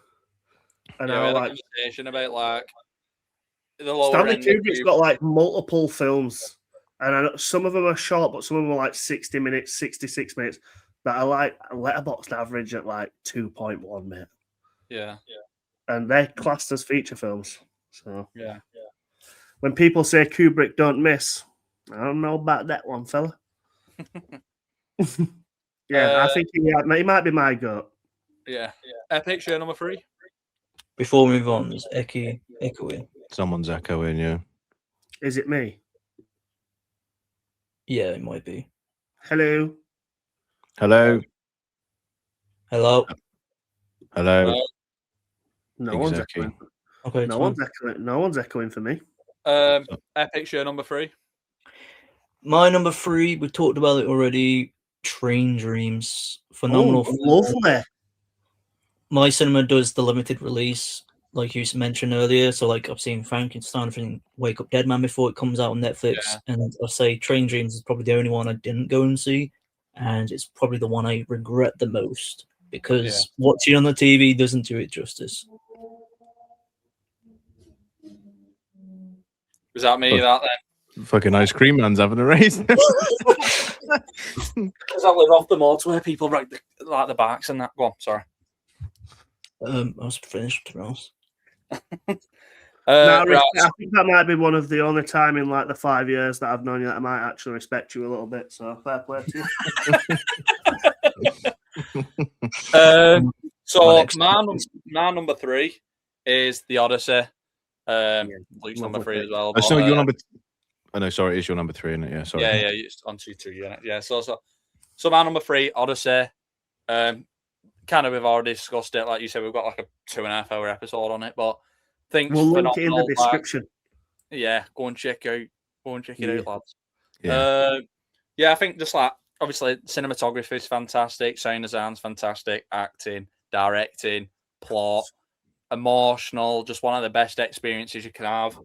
Saw it like 3 times in the space of like a week, and yeah, just a really fantastic experience. It's just that my 2 other films really just like, I think, even though like I have this top 10, I think from 3 to 10, my top 2 are kind of like this little bit of a different even level compared to same. on the list, which I couldn't really see much beating. But yeah, so Joe, your number 2. My number 2 is The Odyssey. Hey. Lovely news. Yeah, one of the maddest first watches cinema experience ever. Seeing it in IMAX 70mm. We had fucking wicked seats, and just we did have sound. Wicked seats. Yeah, even just the sound of the Cyclops alone. It's just I think it just puts it above Nolan's other work for me personally. And then when you mix it in with like Cersei's sequence, the body horror, and like practical effects, all the practical stuff that we mentioned before, set design, the twist at the end with Athena and how she's actually like betraying the girl that Odysseus has watched been murdered for no reason. Fucking hell, man. Career-defining performances for Tom Holland up until last week, Anne Hathaway, Matt Damon. It's just fucking amazing. The siren scene, fuck me. It's just, I haven't stopped thinking about it, and I haven't rewatched it since because like I don't want to not see it in that format. So I'm watching it next Friday. Yeah, I want to watch it in IMAX again. But like, there's been a few times where I've gone to book tickets in like a normal screen. It's just the thought of seeing it in 70mm. That was I'd never seen anything like it in a screen like that. It was my first 70mm film I've watched, so a pretty good one to watch for. Yeah, fucking right. Yeah, exciting stuff. Luke, your number 2. My number 2 is the first Dune. Yeah. God. I love it. It's one of my most rewatched films. I've watched it more times than I've watched Dune 2. Yeah. I love it. I loved it before I watched Dune 2, and I loved it more after I watched Dune. It's close to being better than Dune 2 for me. Really? I just love how it just sets everything up. Yeah. You get everything you watch him when he goes to Arrakis. You learn about the spice. I think Dave Bautista's in it is really good. Jason Momoa is really good. I love the scene where like the Atreides get like taken out. Fucking awesome. And then you see him like the Muad'Dib scene where he fucking that with the mouse, and then name him in like that kind of like he's not that's the second one, isn't it? The second one. Yeah, I thought I was thinking that there. Yeah, I was tripping a bit there. Yeah. Tripping on space. Yeah. Because it's all about his journey, meeting up with him, really, innit? And then he gets and has that fight. Yeah, because it's all the like. Obviously, it's him. He sees the visions of Shani. Yeah, I think of the island, but they're on the thing, and then they go to Arrakis, and then you've got all the stuff of him like he nearly gets like with Paul Atreides, he nearly gets assassinated. Yeah. And then obviously you get the whole siege scene, and then obviously evacuates. He evacuates, doesn't he? Yeah. Yeah, and then he ends up with all the team, and then Jason Momoa's like sacrificing it. Yeah, and then obviously he ends up doing the 1v1, and then it ends. Yeah, I wish I could remember his name. The guy he has the fight with, but I can't remember. But yeah, I like how they carry. Johan, is it something like that? I'm not sure. I can't really remember off the top of my head, but I like how they carried it on into the second film. Like it meant something. It wasn't just a fight. Yeah. You know what I mean? And obviously we got Stilgar, mate. What guy? Number 2, Epicz. Leading off what Luke said, my second pick, number 2 is Dune Part 2. You know, just when you leave the cinema and you just have that impact, like you're drained just from what you watch. That's Dune Part 2 for me. The whole speech where he talks about my Dune, and then my father, and then he looks. What does he do? Like he reads into the past of that one warrior. He reads into the past now, and then he explains that this world used to have a name, and it's Dune. When he says that his grandma lost an eye or something like that. It was I was like, oh my god, we never had, like, there's something different about this film. Yeah. And, it's certainly good. I think the whole scene on the Harkonnen homeworld in black and white monochrome. Yeah. Oh man. Yeah. Austin Butler, fantastic. Insane film. My number 2 is Oppenheimer. Oh, lovely news. Obviously, I was one of them where, for me, when I came into the Odyssey, I was kind of like umming and ahhing whether it was first or second behind Oppenheimer. And then after a couple of days, I was like, Odyssey is better then. And then after a few days after that, I was like, yeah, I think Oppenheimer's above it. And then I ended up rewatching Odyssey twice, rewatched Interstellar again, and it's one of them where Interstellar's gone to second and Oppenheimer was like definitive number 1 for me. But I think Oppenheimer, it's one of the most perfect casted films going. I think from that Benny Safdie, it's like Robert Downey Jr. is like absolutely like, it's unbelievable. I know he's good as Tony Stark. He's like born to play Tony Stark, but him in Oppenheimer is unbelievable. He's such like a great villain, and like just how he's like bitter and like envious of Oppenheimer and stuff. And Cillian Murphy gives like his best performance he's ever give. And then you've just got like Matt Damon and stuff like boosting up all the cast as well. Obviously, it's just a beautifully shot film. The score, there's literally can you hear the music? Like that shot is like nothing really, but that music just made me cry in the cinema. And the whole Trinity sequence is like one of the most breathtaking things I've ever experienced. I watched it twice in 70mm IMAX, and it was like phenomenal. And then I watched it at home, and it was like it was still as good, but it was just watching it as a film, it didn't compare. But yeah, such a phenomenal film. Absolutely love it.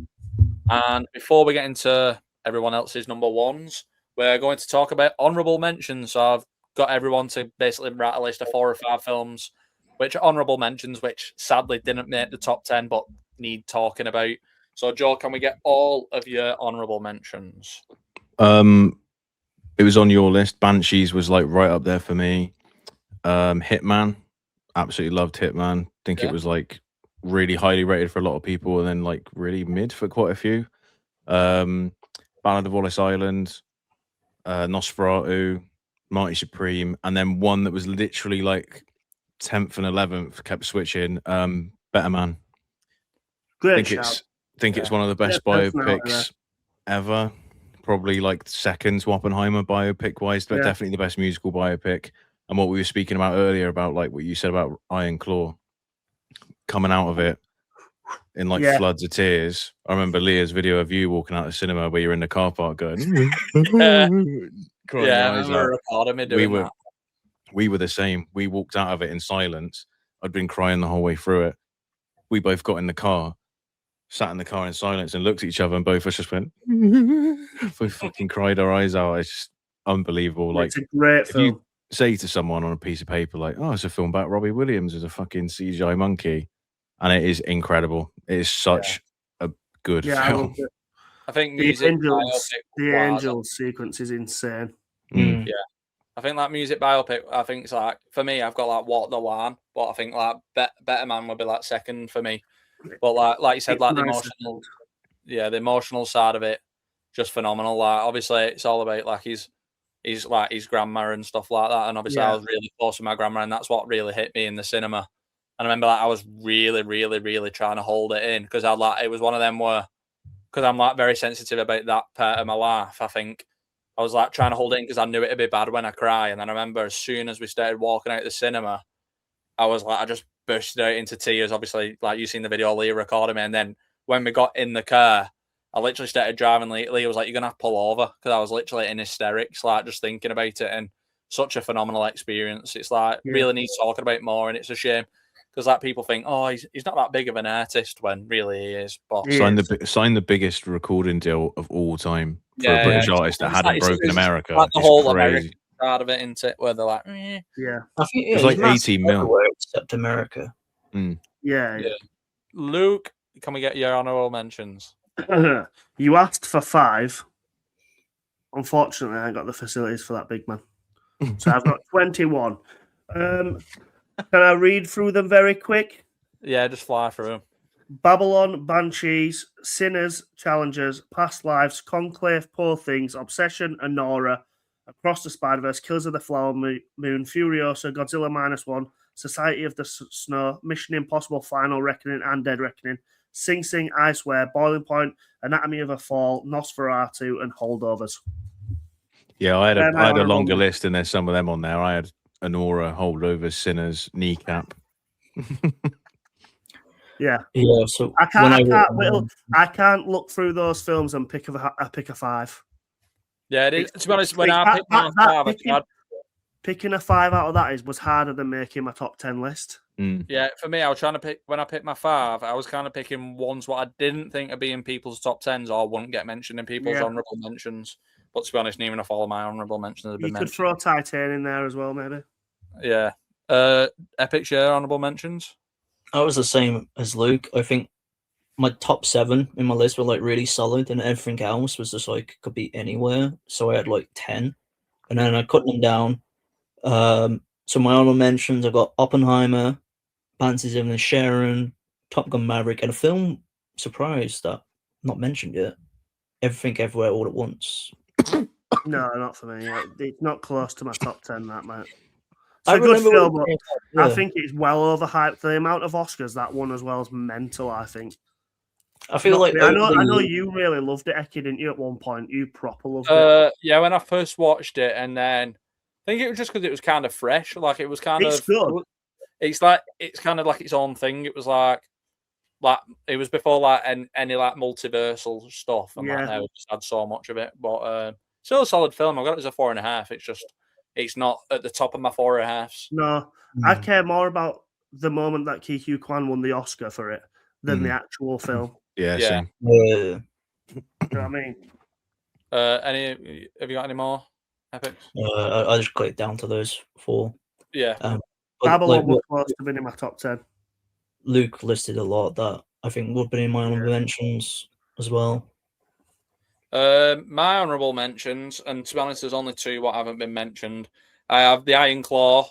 Obviously, loved it. Anatomy of a Fall. I think it's a fantastic film. Challengers, Top Gun Maverick, and then one what I always put on that hidden gems and underrated, Little Fish. I think it's like one of the most saddest films I've ever seen. Tackles like memory loss and stuff like that, same as The Flavor. But yeah, it's a fantastic film. But getting into the final number 1 best films of the year, everyone's going to give the best of the best. If you're still tuned into the episode, comment your favourite film of the decade. And Joe, tell us yours. My favourite film of the decade is I Swear. Oh, there you go. Well, hey. Watched it 4 times in cinemas last year. Saw it really early. And like that is the quickest 5-star I think I might have ever given. Literally, as soon as I come out of it, I literally rated it straight away. Unbelievable. And where I saw it so early, obviously I rated it before everyone else and was like, it's a 5. And I was just like, you know, like when you watch something and you are like almost dead certain that everybody is going to rate it the same before you see it, before everyone else. That was like that for me. Like, just thought people would rate it really highly. I think it's one of the best performances of the decade. Rob Arameo called that fucking months before the BAFTAs that he was going to win both of them. Everyone said I was mental. No. Yep, deserved. Unreal. Obviously, I interviewed Kirk Jones and spoke to him. I was supposed to speak to him for 10 minutes, and we spoke for like an hour and a half. Like, the film was self-funded. He literally sold his house to fund the film. Proper passion project, told with such honesty and truth, and talking about a subject that is so like touchy and not been told in that way. There's been a lot of documentaries on Tourette's, but nothing told in that fashion. Yeah, fucking incredible. It's hard to really put into words. I loved watching it different times in the cinema with different people and seeing their reactions to it. It's just unreal. Absolutely unreal. I remember us three were. I don't know if Epicz was on it with our level with it. Did you like it as much as us? I think I gave it 4-star. Yeah, we were like blasting it all over our stories and stuff, though, weren't we? Unreal film. And then obviously you got what happened at the BAFTAs. And I think it made the story and what the message was actually putting across even more important. Just ignorant freaks. I think it's one of them where that whole situation changed my opinion on a lot of people as well, where there's a lot of people, obviously, like John Davidson said what he said, and again, it's an uneducation thing. People don't understand what Tourette's is. People thinking it's racist. And I think for people like Jamie Foxx that come out calling him a racist and stuff and saying shit like that, from being an actor in that perspective and to be so uneducated about what he's got, and I think reaction in a public way, I think it's ridiculous. I think it's a disgusting state, like stuff that he said, and just ignorant and also really hypocritical when you've been in a film like fucking Django, where again that's educational because you've got white actors saying that fucking awful word. Yeah, you've got DiCaprio to show what that was like then, but it's not acceptable. And you've starred in something like similar. This guy can't help what he says. He's actually being honoured, so he's been invited there. It's the BAFTA's fault if they haven't told people, or it's ignorance of people, or if they did, or if it's people sat in their seats and they're not fucking listening. Well, they shouldn't have aired it. It's one of the most ridiculous things that the BAFTAs did. That I think for that is like an absolute disgrace when they bleep out people saying like "Free Palestine" and stuff. I agree. And then saying the N-word, they could have cut that whole bit out or muted it so it was just like a boom or whatever. They could have cut that out, and for do what they did is like it's awful for John Davidson for to go what he went through off repercussions for that. People calling him out saying he should die and calling him a racist and you've potentially ended or ruined someone's life by airing that. What they should have done is at the start of it put a message on the screen and said blah blah blah. There's things in this that are distressing, which they didn't do, and then they should have aired the message that was told to the audience, which obviously you saw Epicz. Yep. They should have aired that. Instead, they didn't. You hear it clear as fucking day, and then you get Alan Cummins. Oh, John's in the audience, but you've said it too late. You've said it afterwards, so people have already gone whoa, and then they've jumped on fucking Twitter and whatever else, which you would do if you've just heard that and you don't know that he's in there. Definite. It's a shame. I remember when it finished. It's pre-recorded. Like obviously, the BAFTAs only goes live like an hour or two after, because obviously you messaged us saying what had happened way before it went onto television, and we was like, "Oh, that won't be on telly." And then when we were there watching it on telly, and it comes up, and you're like, "What the? How have they shown that?" Because you told me about it an hour or two ago. I think they do shit like that on purpose, me. Yeah, I do. I think there's definitely some element to that. I remember when it finished and we went to this meal, so it was still on TV for you guys. I was surprised there wasn't a message or anything beforehand talking about, like, because we had a whole guy come out, like a separate guy to Alan Cummins, to talk about John being there. Had him on the screen, he stood up, everyone applauded. A whole, like, literal segment talking about how he has Tourette's and it could say some distressing stuff around people that he sat with. And I was just so confused afterwards. There was no message. There was no editing of it. And then I think it was My Father's Shadow. They won British First Time Award. I'm not sure what it was.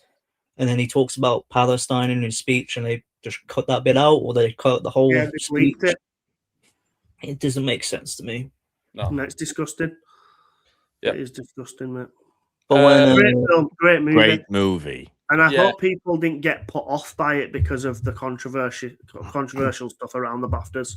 I think a lot of Americans actually watched it after and got the gist of it, to be honest. I think a lot of people would have... Well, it's been released in the States now, isn't it? That's another thing, obviously. Like, it didn't get released in the States until 3-4 months after the BAFTAs.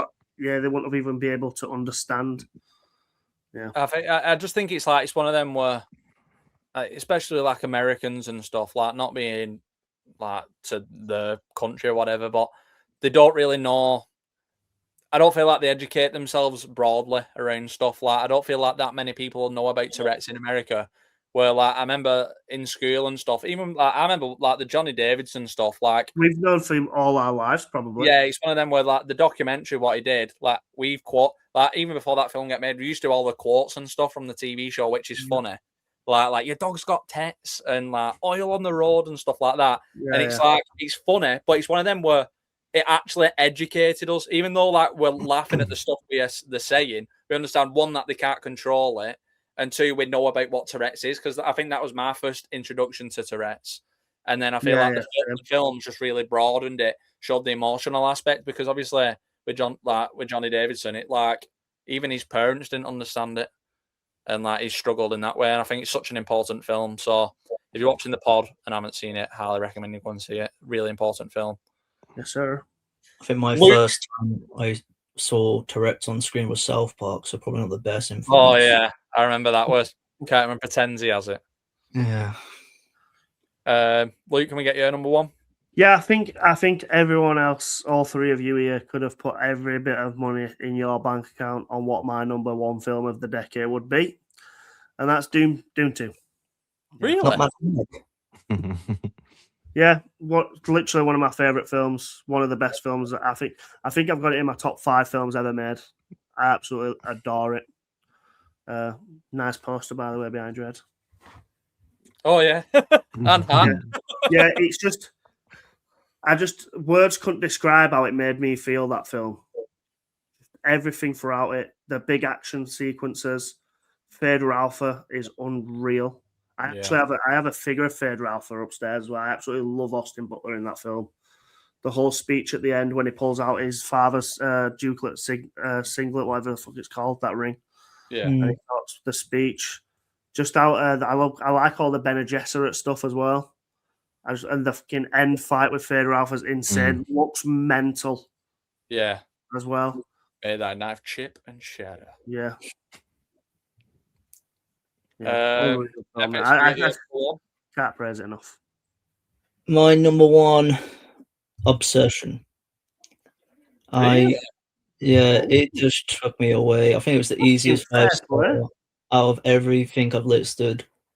I think I walked out, I was like, that was just phenomenal. I can't wait to see everyone else watch it, because I watched it. Yeah, opening day I watched it. And I always watch it in the morning because it's always the quietest screening. So I was just waiting for everyone the rest of the day to see if they had the same opinion to me. And I'm glad most people did, because it is just a phenomenal piece of filmmaking. 750k budget as well. It's made more than that. Indy Navarrete, honestly, yeah, she's fantastic. If she gets nominated for the Oscar, I'm going to be behind her all the way, winning the Oscar. Bet you will. Winning the Oscar. We was having a great podcast episode, guys. A great podcast episode. Shut up. I was trying to do it. No, it is a good film, mate. I haven't watched it since it came out because I'm afraid it'll be worse than I imagined, especially because, we was talking about cinema to TV. It might be a different experience. Yeah. I think the cinema is always the better way to watch a film. But I've watched Top Gun Maverick at home and I still feel the same way about it. You just don't have the same experience. Do you know what I mean? But I don't think it's made I don't think it will make the film worse. Did you watch Los Angeles at home or what? I haven't watched that film since it fucking came out, mate. With Obsession, I remember I went to the Odeon early screening thing, so I think it came out on a Thursday or a Friday. I watched it on the Tuesday. I remember you watched it first, Epicz, after me. And I remember coming out of it and I was just like, oh my god, what a horror film. Yeah. It's so original, and YouTubers are smashing it with original horror films. When you've got Talk to Me and I know Backrooms isn't the best, but Talk to Me specifically. Talk to Me is unreal. They're really opening the horror genre, and it's a really spectacular film. And obviously everyone from that's gonna get massive careers. You've got Burr out of it in the new Mummy film, and Indy Navarrete is probably going to end up in the X-Men or something, guaranteed. Yeah, both of them. I think both of them being eyed up for X-Men, aren't they? I think he was getting rumoured for Cyclops, but then he's got it now, Connor. He's already in the TV show. Yeah, he does a voice on it. Yeah, she's going to go to stardom, isn't she? Yeah, I think it's one of them where at the minute I think she's kind of doing putting feels out for trying to get something where she's going, oh, I really love Marvel. It's because she wants that money. Anyone would. Yeah, so that's what you're going to do. She said she made made Obsession and then was doing Twitch streams playing COD and walking dogs for money. So if you can get a Marvel movie where you're getting paid millions, gonna change your life, man.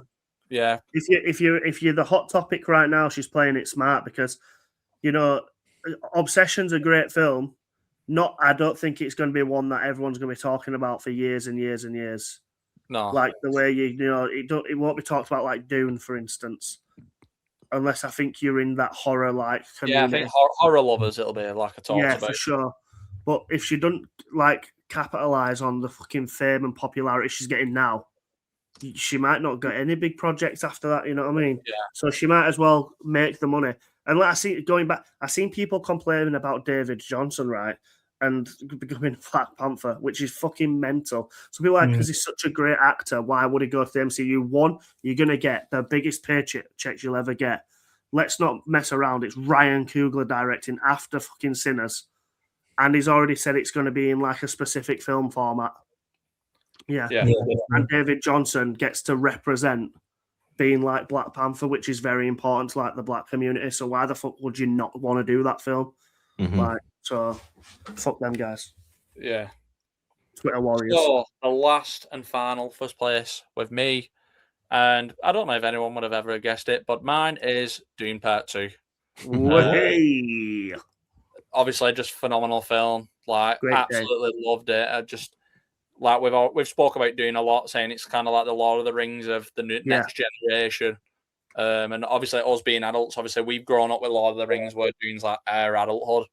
And obviously, I've got loads of Dune stuff. Got Timothy Chalamet sound, got the hat, buying cards, and got like steel books and stuff like that, and sound stuff. Absolutely, figures and everything. Yeah, I think it's just a really phenomenal film. Love Timothy Chalamet, Zendaya, scores absolutely phenomenal.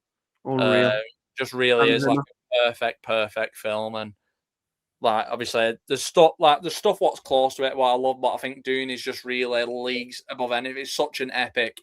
Like I know like Odyssey's fantastic, but it's one of them where even like the Odyssey trailer was like decent. No trailer I feel like this year or even in recent years has made me as hyped as watching Dune Part 3 that trailer. Dune 3 trailer, mate. Yeah, and like obviously I don't know. I don't think you two, but me and Epicz, we got to see the first like 10 minutes of the new Dune. Yeah, I don't know if it's like the first 7 It's like 7 minutes. Yeah, that's 7 minutes. It feel like 10 minutes anyway, but like even the opening already from what we've seen absolutely looks amazing. Yeah, and obviously we've got like a new cinematographer and stuff. It looks completely unreal. And I'm just really looking forward to see like Robert Pattinson and Taylor-Joy being more prominent in the film.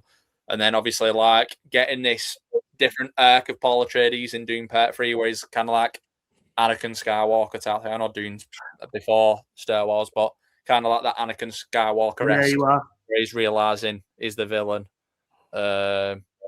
Just fantastic. I can't wait for that tone shift in this movie. It's going to be crazy.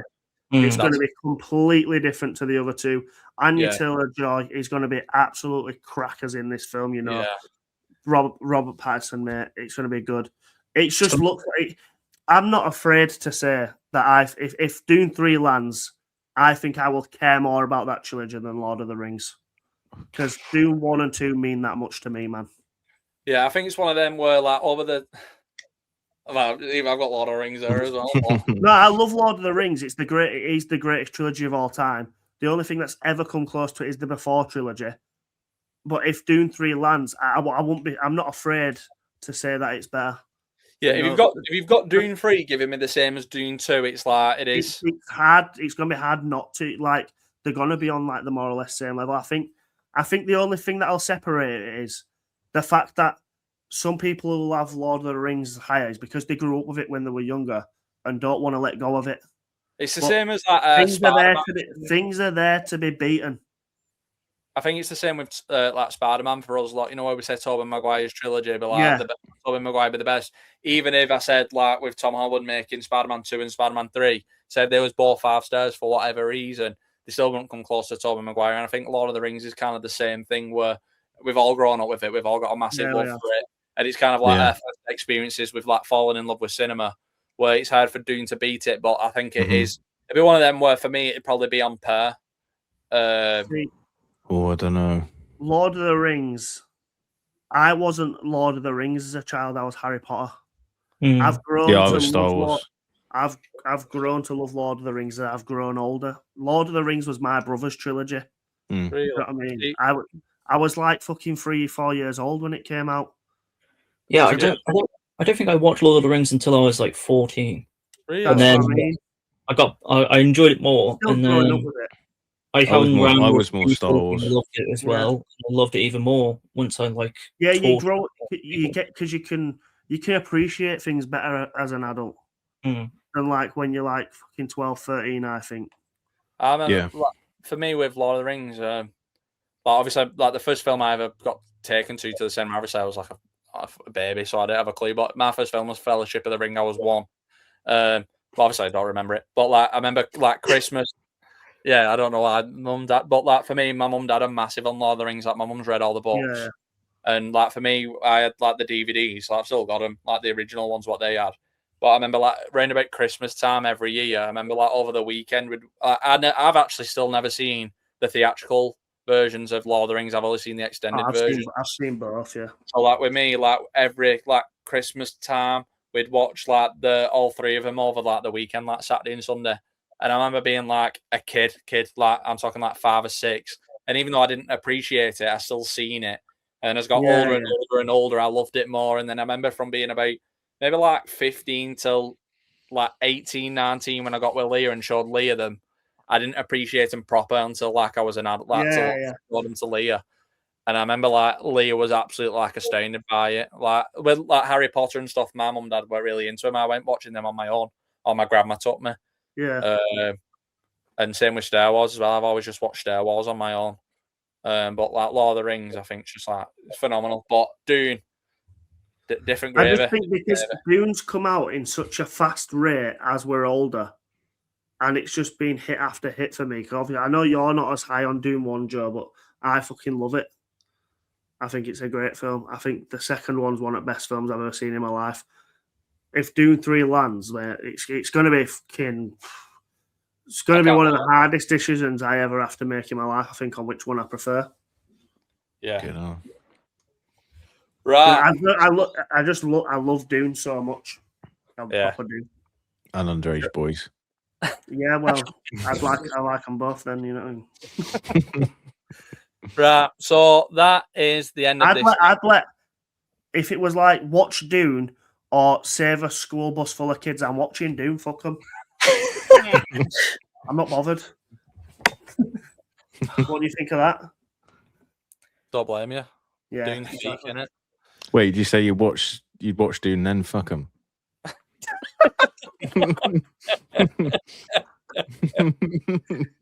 Oh man! If it's a Saturday.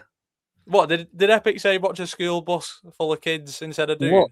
No, you did not hear that. You're not allowed near schools, mate. That's why they're on a school bus. Especially buses. Just bought an ice cream van to beat the system. You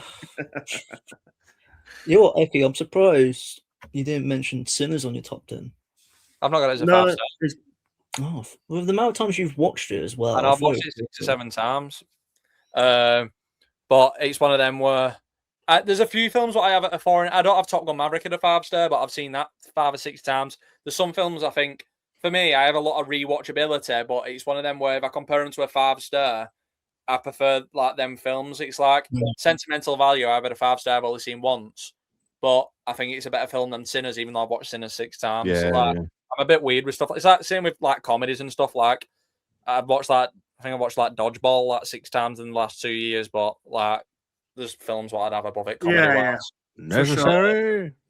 Necessary to drink your own urine. Yeah, Sinners is great. Like, it wasn't even. I think it was like for me, like last year, I had. Look at the Irish. Mighty Supreme. One battle. Sentimental Value, and One Battle after another, all above Sinners, and they've all made my top 10. Oh yeah. Right, so we're gonna end the episode here. Make sure if you're watching the video, don't forget to comment your top 10 or even your favorite film of the decade. Let us know what you think of the games. Let us know what you think of everybody's top 10s. If you're close to anyone's, or if you feel like we've not spoken about a specific film, if you've got any recommendations for us. Don't forget to go and head over to the Bunkhouse website, www.bunkhousecritics.com, for all of our reviews. Keeps up with the podcast as well.